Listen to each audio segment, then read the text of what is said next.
Thank you for tuning in to another fun episode of your favorite Mouska Moms. Jennifer. Hello. Juliana. Hi. And me, Lori. We are still in the midst of a very busy spring break season. The masses continue to head to Walt Disney World. In this age of no fast passes and constant social distancing, we thought we would cover the must-dos for the busiest and most frequently sold out of theme parks, Hollywood Studios. And we're going to help you prioritize a great day at the park. But first, as always, Mouska Cocktail. Mouska Cocktail. So let's take a second to talk about the Baseline Tap House. That is our Mouska Cocktail of the day. It's a location. It's an experience. It's the entire tap house. It's the entire tap house. It is located on Grand Avenue, right by the entrance to Star Wars Galaxy's Edge. It's a tap house, so our Mouska Cocktail of the day is beer. Baseline Tap House is located on Grand Avenue by the entrance of Star Wars Galaxy's Edge. It is an awesome venue. And it's a tap house, so our Mouska Cocktail of the day is beer. It's really cool here. You can actually order a flight of beer, so you'll get to choose 4 5-ounce beers, and it's $12. If you're not a beer girl, and Lori, we're talking to you, you can also get a flight of cider here. So it's a great place to kind of, when you're running into the park in the morning and you're trying to get everything done in Star Wars Galaxy's Edge, and then you finish and you leave, what better way to like slow things down than a stop at Baseline Tap House? So I really love Baseline Tap House. It's a must do at Hollywood Studios for me, which is appropriate for this episode. But I think all the beers are from California as well. I believe so. Which I think is kind of an interesting little homage to the Hollywood Studios thing. So it's neat. And they're good beers. But I think they rotate them. So I think that you don't really know what's going to be on tap until you go, which is kind of fun. But yeah, they always have they'll always have a lager or a pilsner. They'll always have one dark beer and usually like a couple maybe pale ales because those are so popular now. So they'll have at least one of every kind. It's good. I like a flight because they're small, so you get to taste multiple things and not feel like you're being irresponsible in the middle of the day, and not feel like you can't ride Tower of Terror because you've just had 4 huge beers. I ignore the beers and I see the charcuterie boards. Oh, yes. And the pretzels. So it's snacks. The one place I ignore the alcohol and look at the food. Because beer. I might need 4 large beers to get on Tower of Terror these days. I mean, I'm not going to sit next to you after that. But, I'm not going to the same elevator with you. Right? Beer or no beer, you don't want to be with me on Tower of Terror. But speaking of, shall we get into the daily roundup? All right, so must-dos at Hollywood Studios. This is the park that lately in particular, and always, it notoriously sells out of park pass reservations on a normal week, and especially a busy week like spring break. We saw these get snatched up really quickly. And so they're done for this these next couple weeks. Anyway, so square acreage wise, it's definitely one of the smallest physical parks in all of Walt Disney World. And it can add to that crowded feeling. Also, it's based on, there's a lot of shows and things that are closed right now. So it kind of pushes people more out into some of the common areas and to the ride lines, unfortunately. Yeah, it definitely does. Okay, so it can feel crowded, but it doesn't have to. So we've created a list of must-dos, sees and eats to help you navigate this park that I actually find tricky in normal times. In normal times. Because the show schedule can throw you off. Like if there are certain shows you want to catch, you have to time it just right, and so it can be a trick to get everything in normal times, But I think there are some silver linings now with some of the things that are closed, to help you sort of steer toward other things. But even still, some tricks to get through it. So Rides. So for our must-do episode, we're clearly just focusing on the must-dos. So I think that when we talk about our must-do attractions, these are the must-dos that if we leave the park only having done this, it's a good day. Right. Yes. Right. So for me, it's a tough one because it's a really hard thing to do, but it's Rise of the Resistance. You're going to hear a lot of Star Wars stuff from me today. I'm a huge Star Wars fan. My family is a huge Star Wars fan. And so a day in Hollywood Studios these days is not complete without Rise of the Resistance, which makes it hard because it's not a guarantee ever. And especially, you know, I don't think COVID has made it any worse because you still obtain your boarding pass in the same way that we did pre-COVID-ish. But it's my must-do. It's fantastic. There's really nothing like it anywhere else. And so thanks, guys. That's nice. Sorry, love you. So a day in Hollywood Studios for us is not complete without Rise of the Resistance. I would have voted for Rise of the Resistance, but since I've never actually ridden it, I can't. I can't. I was going to say, so people that don't know, when we went October, we did not get a boarding pass. It's not like you have to know what you're doing in order to get it. To a point you do, but we're 3 travel agents know it. We couldn't get it. Sometimes it's all up to luck. Yeah, it is. After riding it now, it is an amazing ride. There really isn't anything that's like it. People ask what I'm like. It's there's acting, there's this, there's all different parts to it. So it is a very good ride. It is. And the thing about it is, we said this park is all about the movies and being in the movies and immersed in these stories. And you're immersed. Yeah. Like you are living, you are a Jedi or you are a rebel, and it's awesome. Yes. That's cool. What about you, Lori? So mine was a few things, but after this last time of spending so much time down there, Mickey and Minnie's Railway became my favorite. And I don't know if it's just because the attachment that Logan got to it, but it's really become my favorite. It's one of, I think, the only ride that is about Mickey and Minnie. And I think you're right. Yeah, the staple of Walt Disney World. It's the only ride that they're in the entire time, and it's their story. And I think it really leads into the kids too, because they're now watching these new, I call them the new, not the old school, the new Mickey and Minnie cartoons. And to them, it's coming alive. It's Mickey and Minnie coming alive, and they're writing a show. And I don't know. So that's become my favorite. And talk about being immersed in that story. Like you totally are. You're in a Mickey and Minnie short. Yeah, so, it's really sweet. It's really sweet, and there's so many different things to it too. That it's one of my favorites. And I also, because younger kids, I love rides that the entire family can do. I love Rise of the Resistance. I love Tower of Terror, but the little one can't quite do that yet. So I love the rides right now that the whole family can do and enjoy, and that'll probably change. But right now, that's my favorite. It's a good one. Yeah. I have to say, I was a huge Great Movie Ride fan, so I was bitter when they closed it. But I think they did a really nice job with this replacement, so I'm not mad. You have your positive. I will not have that with Splash. You might. No. I think you might. I even tried watching The Princess and the Frog yesterday. It's not happening. It's a good movie. No. It is not Princess and the Frog. What? Yeah. It's not Princess and the Frog. Yeah, it's not happening. It's not. Well, anyway, so my must-do at Hollywood Studios is random and unusual because it's really a time filler when but for me, it's Muppet Vision 3D. I am obsessed with the Muppets. I love the Muppets. My family always whines about having to go in there, except my husband knows, I love it. I absolutely love feeling like I'm at the Muppet Show. Like, what kid who grew up in the late 70s and 80s does not... It's true. So for me, it's just totally nostalgic. I have to do it every time. I always want to catch one of the boomerang fish.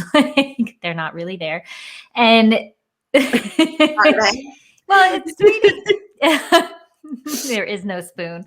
Anyway, so I love dragging my kids to it too, because they go in kicking and screaming and then they end up having a really good time. And I just love it. And this is one that you can, just sort of tack on to your to your list on a crowded day, because it's not usually, a long wait or anything, right? Have you ever had to wait for it? I was gonna say, now with COVID, it does, just because there's less people going in the theater, and it is an 18-minute show, as I learned.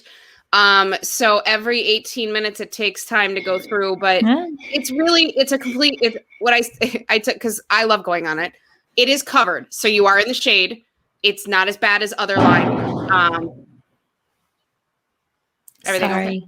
Yeah, that was something in the courtyard. I have my window open. Sorry, everybody. So no, it's a cool ride. One of the things I did for the first time is we found a key under the mat. Oh yeah, there are a lot of hidden, like not hidden Mickeys, but hidden Easter eggs. Yeah. Find in that one. Ooh, we should do.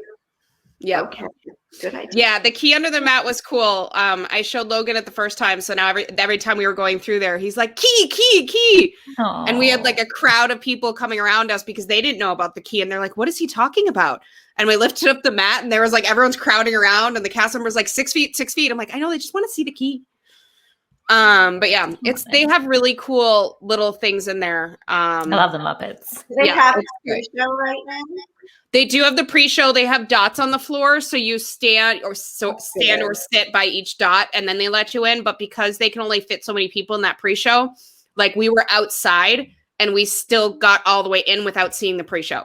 Mm-hmm. So depending on where you are in line, yes, you'll get the entire pre-show. If not, you might just go right in, which that's one of the rides where the pre-show is not like important to the story. Yes.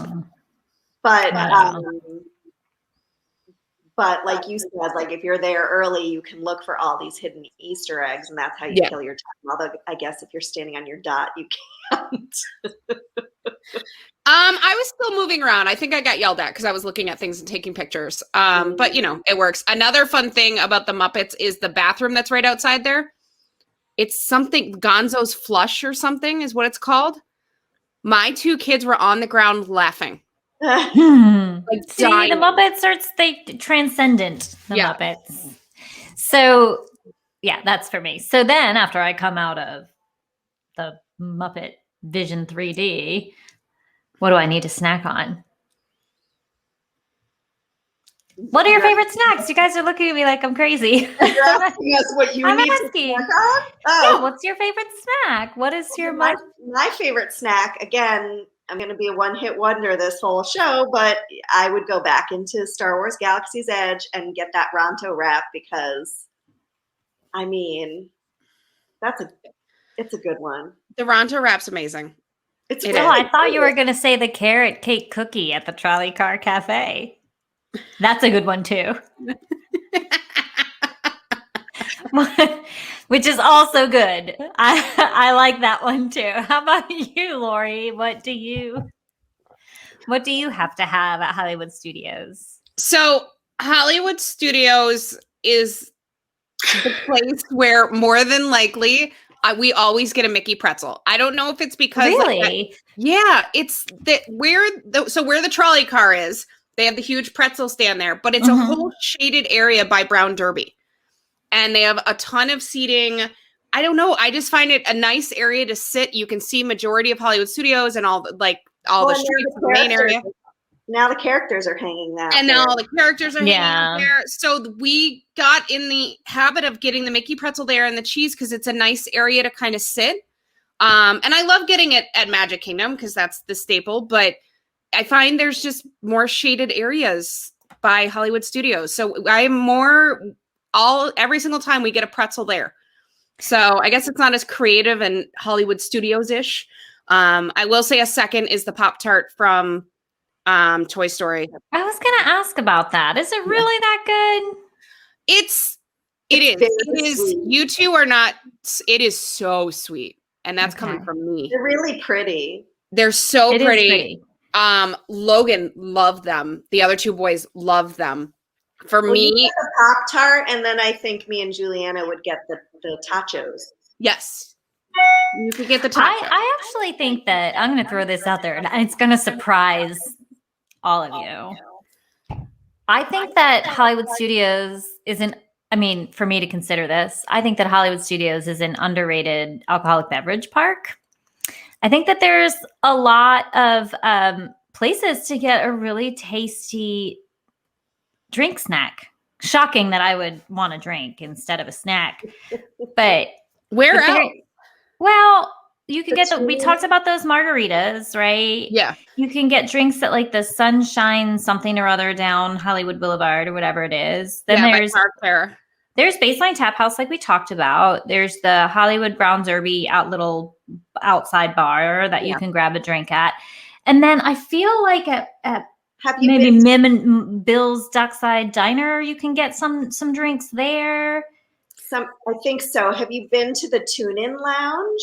I haven't. The little lounge that's attached to the 50s Primetime. That's right. That one's really fun because it's I mean, that's where you go and you get your old fashioned and like your old fashioned drinks. Yeah. There at that bar, because that's the vibe there, and they have a cute little place to sit, and there's that carryover from that like cute playfulness of the servers from 50s Primetime coming in as your servers at that lounge. So it can get crowded though. I was going to say, unfortunately, like most of these places, like the Brown Derby Lounge outside is not open. The Tune-In Lounge is, I think you just need to time it right and go at 2:00 in the afternoon when not many people are trying to get in there. I was going to say, well, there are a few places though where you can grab a drink to walk around with. Yeah. Yes. You know. No, that's true. I'm down. I can do that. Yeah. Yeah. No, that's a good one. That's a good one. Especially on a trip where you're not with your children and you can take time to, or if you're prioritizing on a trip like now where the crowds are heavy and you're like, yeah, I'm just going to do like 1 or 2 or 3 rides and then just hang the rest of the time and people watch with my snacks and drinks. There you go. There you go. Good idea. So how about photo ops? What's the one picture you always need to get when you go into Hollywood Studios? So mine is newer, but it is my favorite picture that came out of 3 months. 3 months, kids. Out of 3 months, my favorite picture was there is a PhotoPass guy on your way out of Toy Story Land before you hit Galaxy's Edge on the left-hand side, and he does the magic shot of putting the child in your photo. It's awesome. It is super cute. The picture will be posted in the blog, but it is Logan and I, and then the child in his little hover thingy right next to you, and it's an awesome picture. So now I am getting that every time as long as they keep it. But it is a magic shot picture. It's awesome. So yes, I've been telling everyone about that one. It's really cute. And if you have a very extra special Photoshopper, you can Photoshop people who weren't even with you on that trip into the right. Who would do such a thing? I don't know. It's like lying. Not me. That's lying. I wouldn't do that. My photo op is in that same area, but mine is over by the Millennium Falcon because, I mean, you need a picture in front of the Millennium Falcon before you go and you drive it. It's so cool. I have to agree with Jen. Like that really is the best photo op. But if you're not even remotely into Star Wars, it's still the best one. But but if you don't agree, I like the down, not down Hollywood Boulevard, but down Sunset Boulevard. These are the names for people, like these are the names of the little roads in Hollywood Studios. But looking down toward Tower of Terror. So Tower of Terror is in the background. I like that even better than the one with the theater behind you down Hollywood Boulevard, even though that's like the iconic structure of Hollywood Studios. I think the Tower of Terror is the tallest structure at Walt Disney World, or at least it was until some tower was built. Someone's going to know. So if a listener could comment and let us know. But I think for a while it was Tower of Terror, might still be. Anyway, I have such a love-hate relationship with that ride, as we've discussed many times. And so I have to have a picture of it. I have to have my picture with it every time. I don't know if I like the ride, but I need a picture. It just represents Hollywood Studios to me. It does. It really does. Once they took the hat away, that kind of became the symbol. I don't like you. Love the hat. There's a hat at Walt Disney Studios in Disneyland Paris. I love the hat. I love it. It's cute. And the dancing broomsticks. Love them too. Well, that's in front of the park. Oh, they are. Fantasia Garden thing. Oh yeah, that's at Epcot in the front. Yeah. No, it's in front of Hollywood Studios. Don't they have the broomsticks, the dancing broomsticks? Am I totally making that up? I think you are. I'm gonna have to go check. Maybe dancing broomsticks go in your head while you're entering Hollywood Studios. I don't know. Yeah, I don't know. Again, listener, if you've got a photo, let us know where we're wrong. Yep. All right. So those are pictures. So what's the top thing that you need to see? Like a land or something? Like what is a site that you just have to find yourself immersed in when you're there? Can you guess? I was gonna say before we get into Jen's Star Wars area. I've got nothing to say on this podcast. Star Wars, do it. Mine's Toy Story Land. I love Star Wars. I think they did a great job in Star Wars, but I love Toy Story Land. I think, the kids love Toy Story. I think the adults love Star Wars more. Maybe the older kids, but Toy Story Land's just so inventive, and it's immersing you into being a toy. You feel like you're in Andy's backyard. You're in Andy's backyard. You have Andy's footprints on the pavement while you're walking in. Like, I love Toy Story Land. I think they did an amazing job. It's also spectacular at night. Correct. Like something about the garden lights that they have, the giant garden lights and whatever. You feel like you're like a toy at a backyard picnic at night, or it's awesome. And I was gonna say, just like Star Wars Galaxy's Edge, Toy Story Land continues it all the way through. The rides, the restaurants, everything in that land is focused. You go in the bathrooms and they still have stuff in the bathrooms. So I love the Toy Story Land. Again, maybe my kids. Bathroom episode. Oh my gosh, best bathrooms. You all want to hear that, right? Best bathrooms at Disney. Done. I think they easy. do. Yeah. All right. I do think you're right though, and I think that every time you go, it's really cool to notice things you never have before. Like, have you noticed that some of those, the structures that Andy has built for his toys, some of it's held together by gum. Yeah. Yeah. So cute. It is. It's very well done. It's really adorable. well done. It's a really, really cute land. So yeah, that is my must-see site. I plan walking through there, and then I plan on exiting and walking into Go Ahead, Jen. Star Wars Land. Star Wars Galaxy's Edge. Again, one hit wonder. It's just awesome. So it's awesome to just walk around and look at it and notice all the cool things. There are a lot of Easter eggs hidden in this park where I really want to do a tour one of these days, one of our virtual tours for this part of the park, because there are so many things to find, and Easter eggs and hidden props from all of the movies, including the ones from my childhood, which I think is really cool.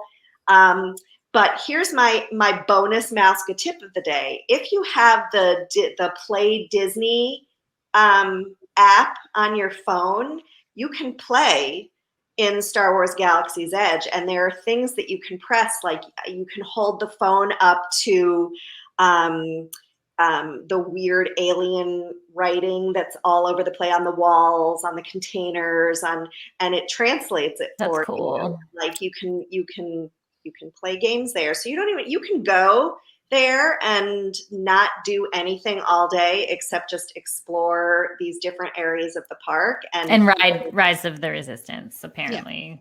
Yeah. Not bitter at all. No. So Juliana, what's your favorite site? So specifically in Star Wars Galaxy's Edge, like I love Star Wars, probably not as much as Jen, but I do love Star Wars. For me, the thing I was most excited about to see in Star Wars Galaxy's Edge, and it didn't disappoint, was Oga's Cantina. It wasn't exactly like I pictured it. The only thing that could have made it better was live entertainment. Yes. The DJ's really cool, but oh my God, I would have loved to have seen the band and the singer with the long like snout and the lips. That would have been amazing. And Bob's, someday when the entertainers are back, please make that happen. The robot DJ is awesome, and the cast members behind the bar are fantastic. That they're in character, and it's just really, really fun, because I think the Oga's scene in the Star Wars movies is something that sticks with all of us. It's so vivid and so real. Yeah. So to actually be able to sit in Oga's is like. So, listener, you need a reservation. You can make it 60 days ahead of time. It's only drinks, light snacks. We've talked about it before. You get only like 45 minutes, we think. We're not really sure of time in there before they're like, okay, you got to go, next person. But it's totally worth it. It's totally fun. And it's not just alcoholic drinks either. I had to have that conversation with my husband, because the three of us went and we all had drinks. Right. But he's like, I'm not doing reservation for the kids. I'm like, no, just trust me. And we went in and we got our alcoholic beverages, and the kids got their kids' drinks with the popping little bubbles, whatever they are. Mm-hmm. And the kids loved inside. They loved everything about it. So I think it's cool thing too. Like, it's not just the theming of the cool atmosphere in the bar, like the drinks. Yes. There's a drink that makes your mouth numb. There's a smoking drink. There's bubbles. There's drinks that you pour something in and it turns colors. Like, everything. Right. So thought out. It's neat. And the thing about it is too, like, the drinks are not cheap, but having a reservation here is not the same as getting a reservation at Cinderella's Royal Table. Like, you're not out a couple $100 by getting your reservation at Oga's. This is just a cool down, get a drink and a snack, get one drink, get one snack, whatever. And then the way to explore the area. So that's I think that's my must do above all must do's at Hollywood Studios right now, to be honest with you. Ooh. But only because I haven't yet ridden Rise of the Resistance. Yeah. I get it. Do you have any traditions? We'll close it out here with traditions. Do you have any must do traditions with your families when you go to Hollywood Studios? Mine's Disney Junior show. All my kids have been to it. They've changed it. Oh, thank God. Because the amount of times that I saw the same show. So they have changed it. I don't know. I think it's really cool. And even though, my oldest is almost 9, so he's completely out of it. He goes with his younger brothers and he has fun with them. And, they dance around and he kind of makes fun of it, but it's a cool thing, especially for little ones, to go in and, see the characters, especially right now when characters yes, we've seen characters. We did videos of Chip and Dale Out and Donald Duck, but those Disney Junior live characters are right in front of you. They're playing along with the theme. So I think for all little kids, it should be a must do for them. We've just taken our kids every time when they're that age. So it's become a tradition to take them. I'm sure we're going to age out of it soon, and then we're going to have to come up with a new one. But right now it is Disney Junior.